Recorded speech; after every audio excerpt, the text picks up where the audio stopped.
Halo teman-teman, kembali bertemu dengan kami dari channel Mangalo Farm. Teman-teman, untuk video kali ini kita minta maaf ya karena audionya nampaknya tidak maksimal. Jadi sepertinya tidak di charge dengan baik. Jadi mic yang dipakai narasumber maupun yang dipakai oleh saya itu kurang terdengar jelas. Jadi mohon kesediaannya untuk membesarkan volume nanti untuk bisa mendengarkan informasi dari narasumber kita. Terima kasih.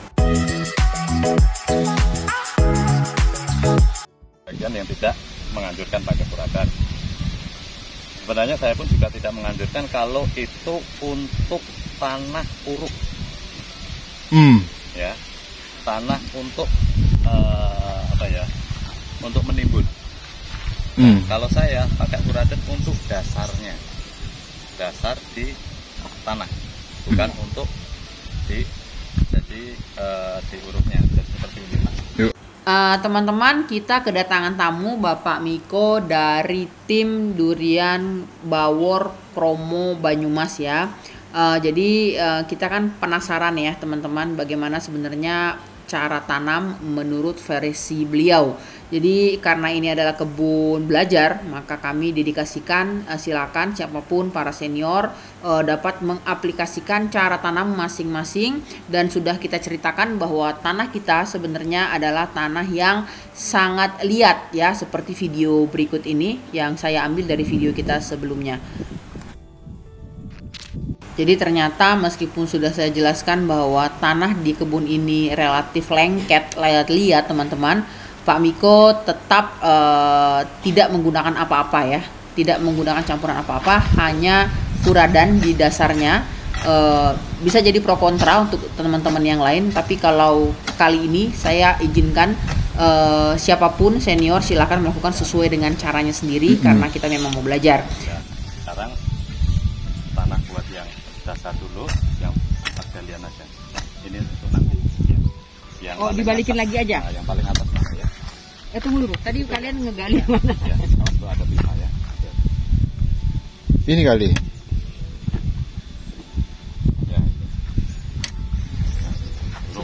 Jadi sebelumnya tim kita sudah menggali sekitar 1x1 lah plus minus ya teman-teman, dengan kedalaman 1 meter juga.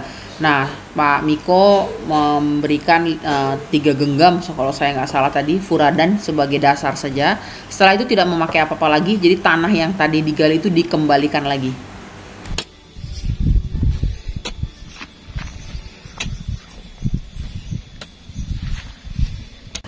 Ini saya bolak-balik tanya loh, Pak Miko, apa kita nggak perlu pakai sekam, kita nggak perlu pakai pasir ya untuk supaya lebih poros nanti tanahnya. Beliau tetap insist gitu ya, tetap bertahan bahwa tidak perlu memakai apa-apa, hanya mengembalikan saja tanahnya yang tadi sudah digali teman-teman ya. Jadi nggak apa-apa, kita ikutin saja. Jadi ini adalah cara penanaman durian menurut Pak Miko dari tim Kromo Banyumas.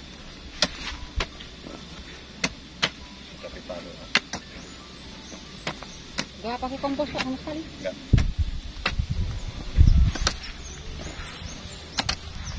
Jadi ini model Bapak tanahnya bagus?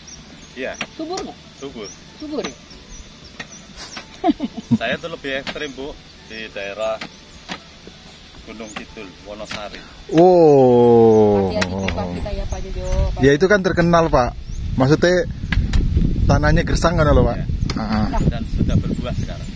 Pak, tapi kalau gersang itu kan beda dengan tanah liat. Wah, beda Bu, di sana kalau gersang ya benar-benar besar. Ya dia pecah-pecah. Oke, tapi bukankah itu lebih baik dibanding dengan tanah yang liat, yang membuat akar busuk? Dan kalau hujan di situ tuh lengket. Oh, ya sama gini juga. Lengket, benar-benar lengket. Oh. Tapi kalau sini kemarau kan nggak besar. Oh, memang. Kalau beberapa hari Pak, maksudnya kalau panas-panas terus gitu ya. Hari ini pecah juga. Ah. Udah cukup ini atau masih? Masih terus. Terus Mas. Hati pipa Pak Egi, daerah Pak Egi itu rawan tuh. Ya.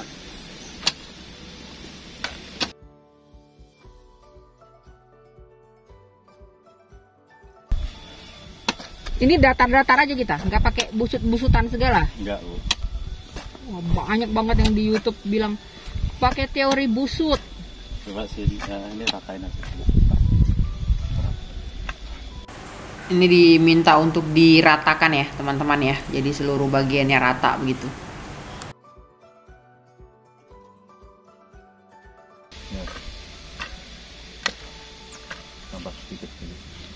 Sudah hilang. Mati, Pak. Ya. Oh, memang sengaja dipadatkan? Enggak, kalau nggak begini nanti kena hujan dia akan turun. Jo, itu apa namanya, plastik kok itu jangan dimasukin.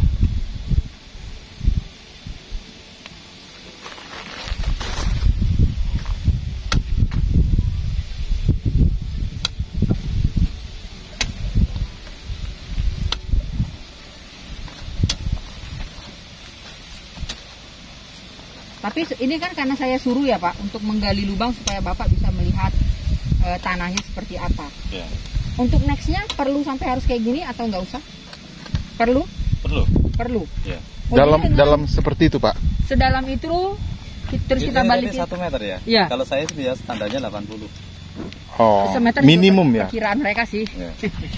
Ya Pak Egi ya. Itu perkiraan kita tadi semeter lah ya. Jadi memang harus gitu ya Pak ya? Iya. Tapi kayaknya dulu kita nanam itu nggak segini dulu, Bu. Kita nanam waktu itu kita minta Agak. itu sekitar 40-50 cm waktu pertama ya Pak, bareng sama Pak Haji Lis. Terus dimasukin lagi tanahnya, tapi mungkin karena yang ngerjain banyak tangan ya nggak standar juga ya, mungkin ada yang terlalu dalam.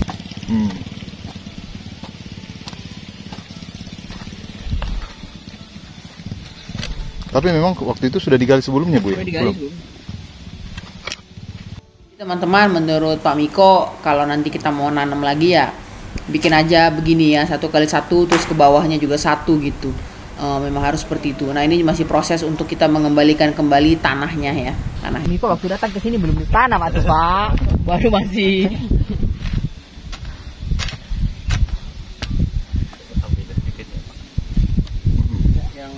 Nah, ini bibit dari Pak Miko langsung yang akan kita coba tanam ya. Bibit dari Pak Miko dengan pola tanam ala Pak Miko, durian Kromo Banyumas. Ini dongkelan ya Pak? Ya. Ini udah berapa lama karantina, Pak Miko? 1 bulan. Oh. Nah jadi teman-teman, ini kan banyak yang tulis di kolom komentar harus dikarantina dulu Bu, ini segala macam. Ini sudah dikarantina nih sama bapaknya. Itu bapaknya sendirian tanam. Karena bibit yang saya kirim mesti harus lolos karantina, kalau enggak nanti kasihan sampai konsumen, banyak yang rontok daunnya kan.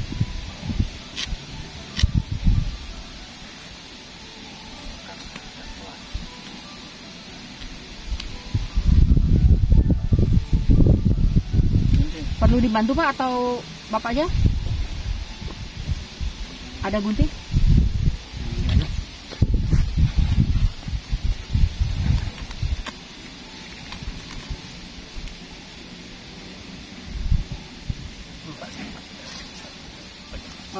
Pak itu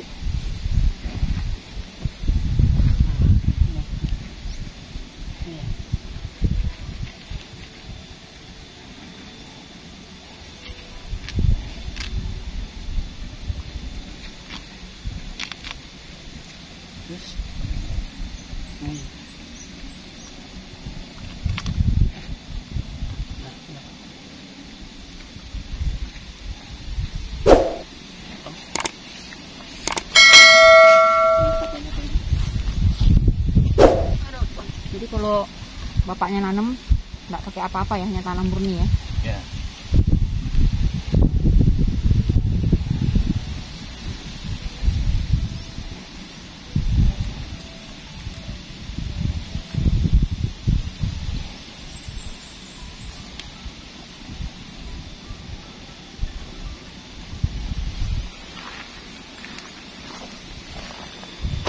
Jadi satu pohon ini Pak, kalau dihitung dari biji sampai Bapak di pembesaran segala, berapa lama tuh Pak? Tahun 4 bulan ada? Ada ya? Ya, sekitar itu. Kalau dengan ya. Sama ini Pak Miko. Saya lihat rata-rata dari pohon Bapak ini batangnya gede gitu loh Pak. Itu gimana caranya gitu ya Pak ya? Ya gini. Itu rahasia ya Pak ya? bukan rahasia ya Pak ya. Jadi kalau Bapak istilahnya mau beli bibit, terus ada yang bilang, oh bibit saya super, coba tanya dulu. Dia saat menebar bibit itu ada berapa ribu? Oh gitu Pak. Ya, yang ditebar di Lahannya dia. lahan dia. Karena kita rata-rata dapat bibit yang super itu hanya 40%-nya Pak. Oh. Jadi nggak semua juga ya. Enggak semua. Nggak semua yang kita Oh. Berarti dari biji yang ditaburkan itulah yang Bapak biji bisa. Ya, sebentar Bu. Dari biji yang Bapak taburkan itulah Bapak bisa menentukan mana yang akan jadi batang besar. Enggak, setelah di lahan Pak. Oh. Tapi maksud Jadi yang Bapak bilang kegagalan 60% itu sudah di lahan pembesaran. Di lahan pembesaran. Jadi Bukan dari biji. Jadi ini bukan kegagalan ya. Jadi kita yang kalau kita mau pilih yang super mana itu baru ketemu. Bukan kegagalan tetapi mau yang dapat super itu Batang 40%-nya. besar-besar segala macam kayak itu cuma 40%-nya. Terus Oh, tapi berarti ada sisa yang masih di lahan Nah, masih di lahan. 60%. Itu harus perlu waktu lagi untuk pembesaran, dia harus kasih pupuk, kita treatment ulang. Oh. tapi tetap bisa suatu saat akan besar dan kita jual juga bisa. Ya. Cuma kan butuh waktu Oh panjang ya lagi sama aja kayak treatmentnya. di kalau kuliah ya Pak yang lulus cum laude ya segitu gitu ya Pak yang lulus Pak, IP-nya Pak, biasa-biasa. saya mau nanya Pak, Pak Miko. Jadi satu lagi Pak. Nah ini kan batang Bapak yang Bapak pegang itu kan besar gitu ya Pak ya. Nah itu ada nggak treatment khusus gitu ya? Selain dari tadi Bapak bilang apa namanya Memang super sendiri dengan pengertian super gitu ya Pak. Akhirnya Ada nggak misalnya treatment Bapak potong pucuknya atau apa sehingga batangnya itu gemuk di bawah gitu Pak? Kalau untuk bibit belum untuk potong pucuk belum. Belum Pak ya? Pupuk ya berarti pupuk. Pupuk ya sama apa ya? Kayak ya kita benar-benar udah menjiwai lah kayak bibit kayak gini tuh udah kayak anak sendiri. Jadi kami pun memperlakukan kalau sampai bibit itu sampai di loading aja kita sampai kadang-kadang cerewet di loading ya kan. Oh. Kayak gitu sampai kadang-kadang di apa naruh aja di blok gitu tuh kami ya marah gitu dalam artian saya menghasilkan bibit seperti ini tuh enggak bukan sebentar. Betul. Satu tahun satu Ya, bulan kita loh. tuh dari kecil, kita seleksi dari kecil, dari kita tabur biji yang jadi cuma berapa, setelah itu kita besarkan, kita sambung, setelah sambung kita treatment setiap saat Lahan hari, pembesaran, kita gitu. semprot segala macam, tiba-tiba sampai ya kadang-kadang kita pun sama konsumen juga cerewet, Pak lahan sudah siap atau belum Pak, pengairan gimana? Kalau kami selalu kalau sebelum ada pengairan, walaupun kayak saya sekarang tanggal 24 itu sebenarnya saya ada jadwal ke Malang untuk tanam. Tapi berhubung air belum ada, saya belum kirim. Karena memang repotnya setengah mati kalau nggak ada air. Ya, kasihan. Dalam artian saya kasihan di dua-duanya, di konsumen sama di bibit saya. Walaupun itu resiko udah, ya dia beli kan, cuma ini makhluk hidup gitu loh. Kalau kita hanya sekedar setelah apa mereka tanam bukan urusan kita itu saya nggak bisa. Iya.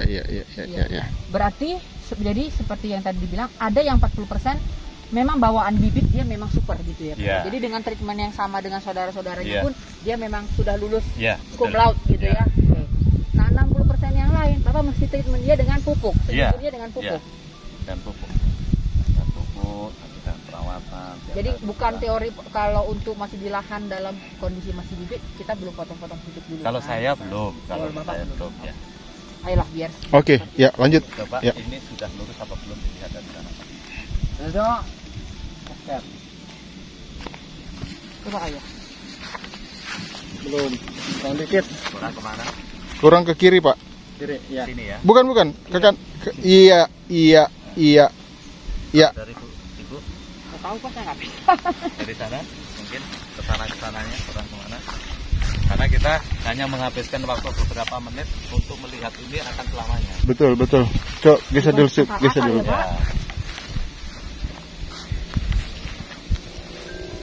So far oke Pak.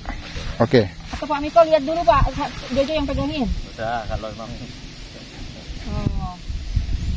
Pak Egi deket-deket Pak Egi ilmunya mahal ini Pak Egi. Mendatangkannya susah loh. Jadinya. ya kalau mau tanam ya Pak, berhubung ini adalah Allah kalau di agama kami ya. Mm-mm. Ya paling tidak mengucap bismillah atau tidak Iya, iya, iya. tanaman kita di bumi Allah supaya subur dan menghasilkan sesuai dengan harapan kita. Amin, amin. Jadi ini makhluk hidup sebenarnya Pak ya. Nah, Bapak uruk ini gali tutup sampai ketutup sekitar 5 cm Pak ya. Oh, ditumbukin di situ dulu atau langsung lempar aja? Langsung lempar aja. Langsung lempar aja. Nah, ini kita mulai tutup dengan topsoil ya teman-teman. Diambil dari bagian sana langsung dilempar untuk menutupi tanah bawaan dari dongkelan ya. Kasih apa-apanya pas? Nanti setelah 1 bulan atau dia sudah mulai ini pecah. Pecah terubusnya? Ya. Itu nanti dikasih yang pupuk tadi atasnya aja Bu. Jangan ditanam. Ya, jangan. Di atasnya aja kasih lingkaran sedikit, jangan deket dahan pohon batang gitu ya. Iya. Sama seperti yang tadi ya Pak Miko Yang ya? tadi. Ah. Ini kan masih kecil Pak. Kalau tadi kan kita menghabiskan 1 sak Ya, pupuk. paling nggak setengah lah ini. Oke. Setelah 1 bulan Biasanya per 3 bulan atau per 4 bulan kan. ditaruh di atasnya. Iya. Oh, jadi Bapak tidak dikubur ya Pak? Enggak. Oke.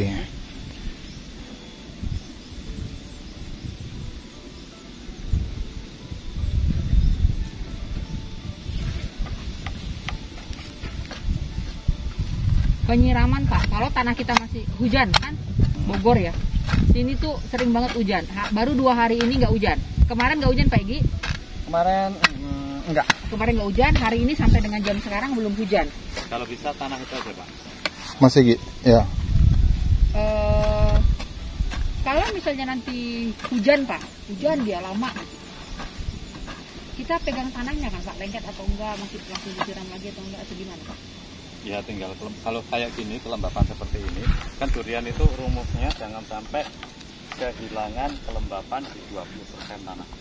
Jadi 20% itu harus lembab, minimal tanah lembab 20%. Kalau turun sampai 15% itu sangat membahayakan, terlalu panas. Nah kalau ini kan masih berapa, hampir 70-an kan, ini masih lembab gitu. Iya, iya, iya. Ini belum. Tapi kalau hari ini nggak hujan, nanti disiram dulu karena ini baru ya, disiram dulu ini kalau nggak hujan. Oh, tapi kita kan misalnya sampai jam 5 sore lah, anggap pekerjaan saya gitu. Kalau nggak hujan juga kita boleh siram sedikit, terus nanti malam hujan deras. Nggak apa-apa Bu, nggak apa-apa. Nggak apa-apa. Dengan cara tanam yang seperti ini, insya Allah nggak apa-apa. Ya kita nggak bisa ngelawan alam. Udah saya Iya, makanya kita, apalagi kita di sini, saya bilang sama mereka, kita kan nggak bisa ngelarang hujan turun, hujan kan dari Tuhan. Kan Tuhan mau turunkan hujan, kita nggak bisa bilang apa-apa. Malah berkah sebenarnya hujan itu ya kan.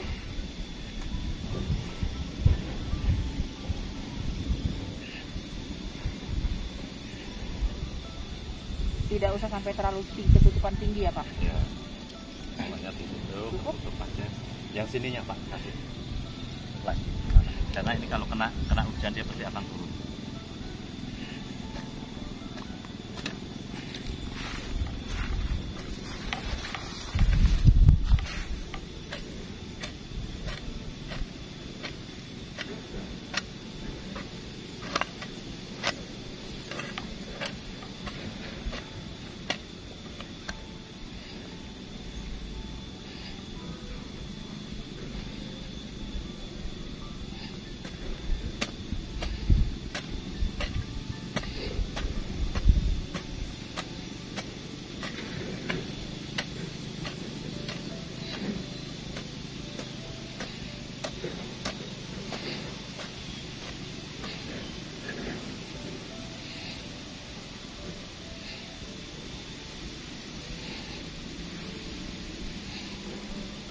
Nah teman-teman, inilah cara tanam ala Pak Miko dari Durian Kromo Banyumas ya.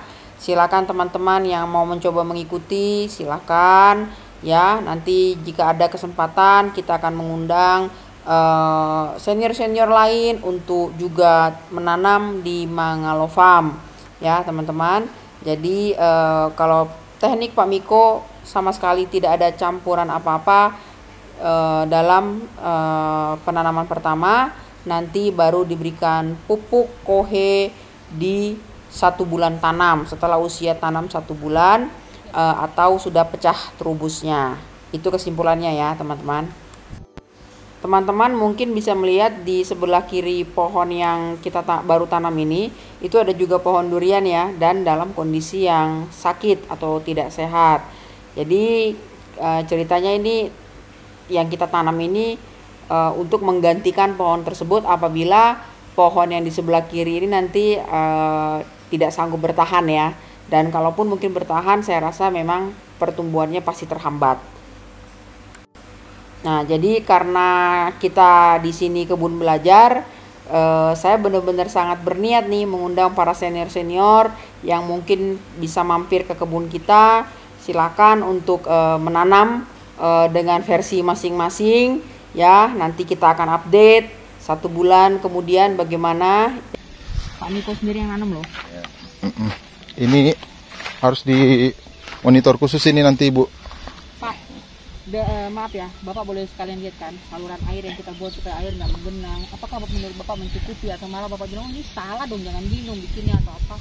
Menurut Bapak ada saran atau apa untuk kita ya yang supaya air itu mengalir gitu. Apakah Bapak ada saran, ada harusnya begini? Kalau bisa tuh ya sayang ya yang ke bawah air ya, di jalan ya. Apa tuh Pak yang di jalan? Yang itu kan ini bagus. Nggak ke bawah air kan, banyak yang ke bawah air. Ya harusnya jangan di situ gitu ya Pak ya. Harusnya di sini gitu ya. Ya. Ada salurannya larinya ke sini gitu maksudnya ya. Pak Miko. Nah, terus kalau bisa tuh dalam sekalian Bu. Ini dibikin Jadi dalam. posisinya begini.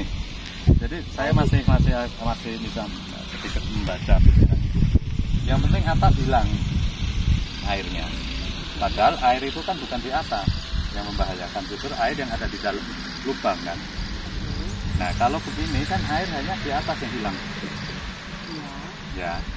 Tapi karena dia mengalir ya. Cuma kalau kita gali sekitar 1 meter yang mengendang di Bawah pun juga. bawah pun hilang. Berarti saran Bapak untuk kami adalah sekalian dalamin ini. Dalemin 1 meter. 1 meter langsung dibelokin ke kanan ya itu ya. Kanan lebih rendah ya. Iya. Kita belokin ke kanan. Udah, Jadi, gitu aja. oh. Pagi. Jadi sekalian didalemin. Iya, meter dalemin katanya. meter. Set pelan-pelan. Beda nanti kalau udah ada ininya. Tapi jalurnya menurut Bapak udah cukup atau saya masih tambahin lagi? Nggak apa-apa Pak, mumpung Bapak di sini. Dengan kita rekam juga video ini jadi pengingat kita nanti kita nonton, oh ya kita belum lakuin ini yang itu. Ada lagi nggak jalurnya? Ini kan jalurnya baru ini nih. Set. Terus kita jalan sana ya Pak. Ada di sana kayak melintang.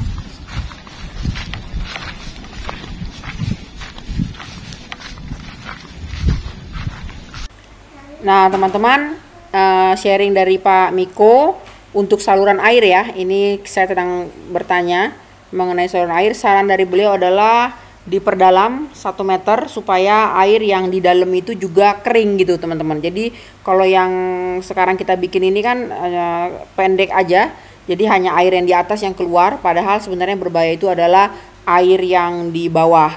Nah kami akan coba lakukan meskipun nggak bisa lagi pakai mesin ya teman-teman, sudah padat sekali di sini dan ini hanya kebun kecil, jadi akan dengan dilakukan oleh pekerja kami aja, jadi pelan-pelan. Baik, kali ini sampai di sini video kita. Terima kasih teman-teman, saran komentar yang membangun kami sangat harapkan dituliskan oleh teman-teman di kolom komentar. Dan terima kasih Pak Miko dari tim Durian Kromo Banyumas. Sampai bertemu di video selanjutnya. Bye.